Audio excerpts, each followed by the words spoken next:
this is why we do it. It's September 28th, I think. As you can just see, a fish just broke the surface. I'm here on the Mongaup River.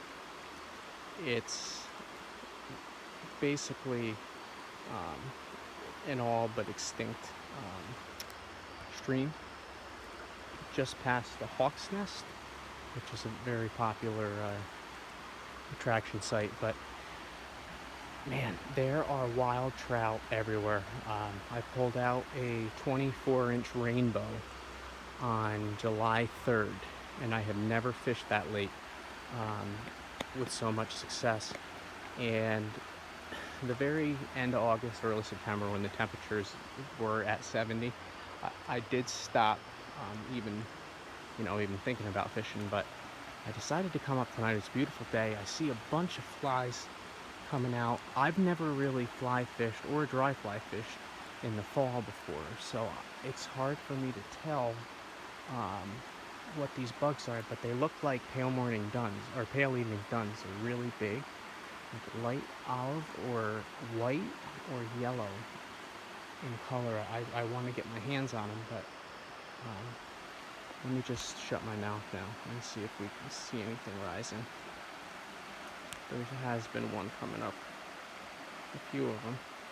And there's a lot of really small fish in here, and I catch and release. There's a strict 2-fish limit here at the, oh, I think he just came up again, here on the Mongaup. But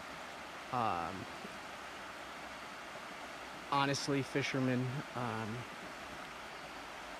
always take more than the legal limit, in my experience, and they just wipe the place out, and I don't want that to happen here.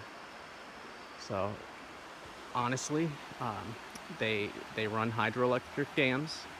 They're scheduled, but the water is ridiculously high. It's very dangerous, and the wading is atrocious. So this is definitely not where you want to bring your 10-year-old son on his first fishing trip. But oh, there might have been another one, but I don't know if you can see the bugs. I see one in the camera. I can't, they're definitely mayflies, but I'm not totally sure. But there's a lot of activity here on the water.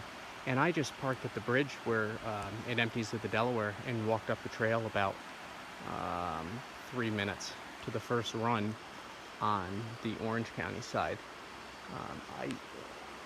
When I do fish here, which has only just began this year, it was the first year I've ever fished it, but I always park on the Sullivan County line and walk far upstream.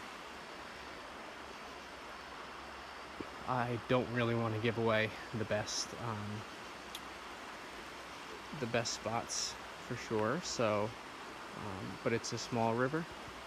It's pocket water. It's one small fast run, followed by craters, followed by another small run. As you can see right in front of me, that the water is like 4 feet deep right there. So again, it's very dangerous wading. But I don't know, hopefully you guys can see just in these 4 minutes or whatever how many fish have broken the surface. There's another one as I speak, and another one. And I left my freaking fly rod on my front porch at home. I always have it with me, but I was not properly planned. But now I'll know what I'm going to be doing tomorrow.